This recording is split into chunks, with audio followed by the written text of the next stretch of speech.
People in general forget how good the Syracuse offense was early last year before Steve Angeli got hurt. People forget that this is the reason that they were able to go in and beat Clemson. The Tigers were struggling, but Steve Angeli had a huge game against the Tigers. He played pretty well against Tennessee, played great against UConn, had 5 touchdowns against Colgate, 245 and 2 touchdowns against Clemson before he got hurt and missed the rest of the year.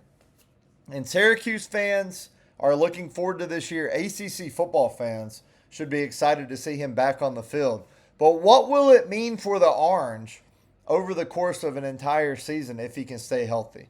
That's what we're going to talk about today on the You Think You Know Sports podcast. We've been making our way around the entire ACC. We are working to get through all of college football. And we have got this podcast where you can find us on Apple Music. You can find us anywhere you can find podcasts, really. Amazon Music, Apple Podcasts, Spotify, Podbean. I have 10,000 followers plus on TikTok. There's videos on all these teams there. And then kind of my newest thing, my website, youthinkyouKnowSports.com, with a U, not Y-O-U, just a U.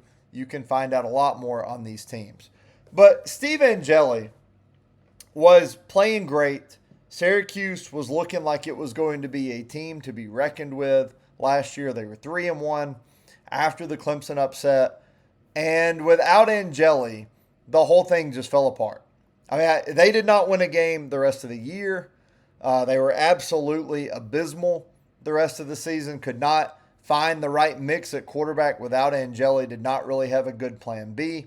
They got blown out by Duke. They got beat by SMU. They got blown up by Pitt. They got blown up by Georgia Tech. They got beat by 17 by a pretty bad North Carolina team. Miami blew them out. Notre Dame beat them 70-7, and Boston College beat them by 3+ touchdowns. So things got ugly fast for Syracuse.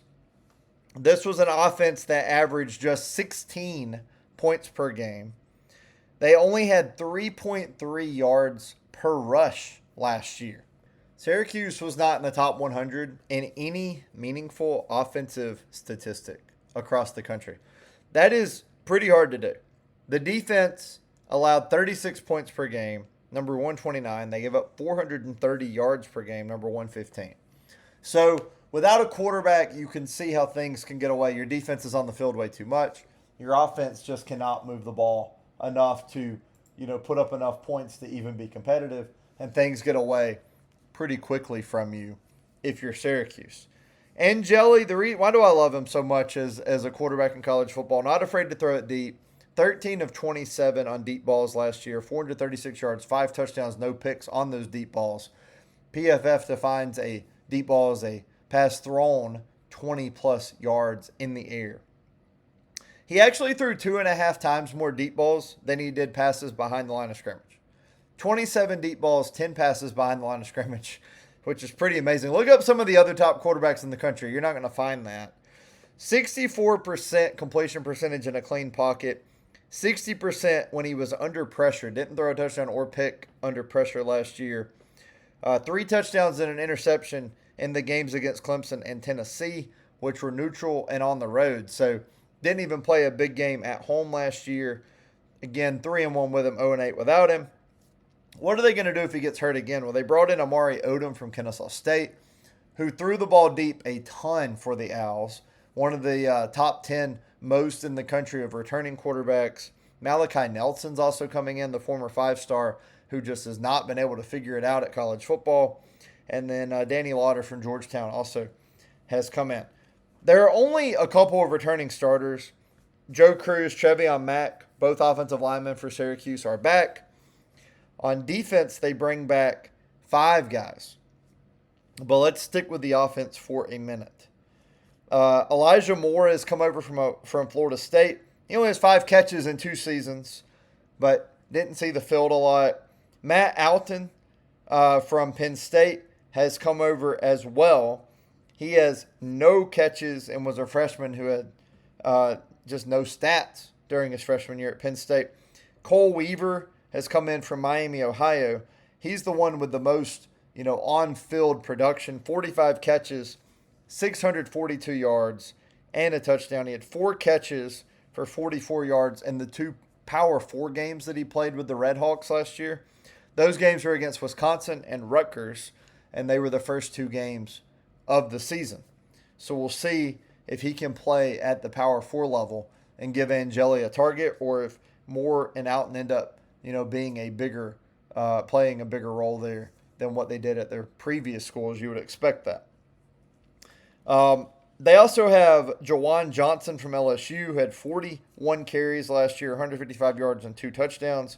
He's coming in. He also caught 17 passes out of the backfield, so he could be a key contributor for this offense. Defensively, those 5 starters that are back, Gary Bryant is one of them, Chris Pill, Cornell Perry, Demetrius Samuel, and Antoine Deslaurs. I hope I am saying all the names correctly here, but 5 guys back defensively, 2 linebackers, 3 defensive backs. But the biggest addition on defense is Vince Carries, who has come over from Toledo. He had a top 5 defense with the Rockets, and now he is at Syracuse that badly needs a new look on defense after how badly things went last season for this unit. The schedule is very difficult. The Orange open with New Hampshire on September the 5th. They play California on September the 12th. Both of those are home games for the Orange. Then they hit the road. So from September the 12th, they do not play another home game until October the 17th. So they will go over a month without playing another home game. They also get almost the NFL double here. So the game against California is on Saturday, September 12th. The game at Pittsburgh is on Thursday, September 17th. So only a 5-day break there between games. Then they play, they have a bye week. Then they play at UConn on October 3rd. So they get kind of an extended bye, which is nice. But then they go to Virginia October 10th. So I believe, and breaking all these down, I don't remember another team in this situation. I think Syracuse has got back-to-back road games and is the only team that has that. October the 17th, they host a Louisville team that absolutely believes it's going to be competing at the top of the ACC this year. Then they go to North Carolina. Who knows what Bill Belichick is going to have in year 2 with the Tar Heels. We know they're going to have a different quarterback. They're going to look a lot different. But that is a road game on the 24th. Halloween night, they host SMU. We know that SMU has got Kevin Jennings back. They expect to be one of the better teams in the ACC this year. They play Clemson on November 7th, this time in Syracuse, right? So they beat Clemson last year. Angeli was playing well. They got up big. They kind of held on as Ricky Collins had to come in at quarterback. Give Syracuse credit for that win. We'll see if Dabo's got something for Fran Brown and this Syracuse team this year. Then on the 14th, they play at NC State. CJ Bailey is back at quarterback. There are many people who love the Wolfpack this year and believe that they're going to be a real contender in the ACC. Following that one, they go to Boston College, and then they host Notre Dame. So we didn't get the Steve Angeli game back at Notre Dame last year because they were horrible and he was hurt. They got blown out by almost 70 points in a game where Notre Dame could have probably scored 100. But this year, to end the year, Notre Dame goes to Syracuse and Angeli gets to welcome them into his place. So we'll see what happens there. If you remember, Angeli played a little bit for Notre Dame during their run to the national championship game a couple of years ago. And now, hopefully, he's healthy enough to get to play the Irish as a member of Syracuse this season. So, look, things started really well under Fran Brown. I mean, this is a team that's 13-12 under Brown in 2 years. Again, they were 3-1 to begin last season. You're 3-1 to begin the year. You got to feel pretty good about your chances, especially after playing a high-scoring game against Tennessee and then playing Clemson and beating them. But when you lose your quarterback, everything changes, right? So, such a good start. I believe that they started, 10-4 under Fran Brown? And now, he's sitting there, or 13-4.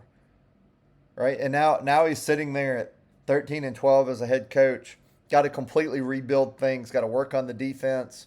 He's brought in quarterbacks to make sure that if his quarterback gets hurt, his whole season isn't derailed this time. I think that's extremely smart. You got to work on the offensive line. You got to find different playmakers on offense.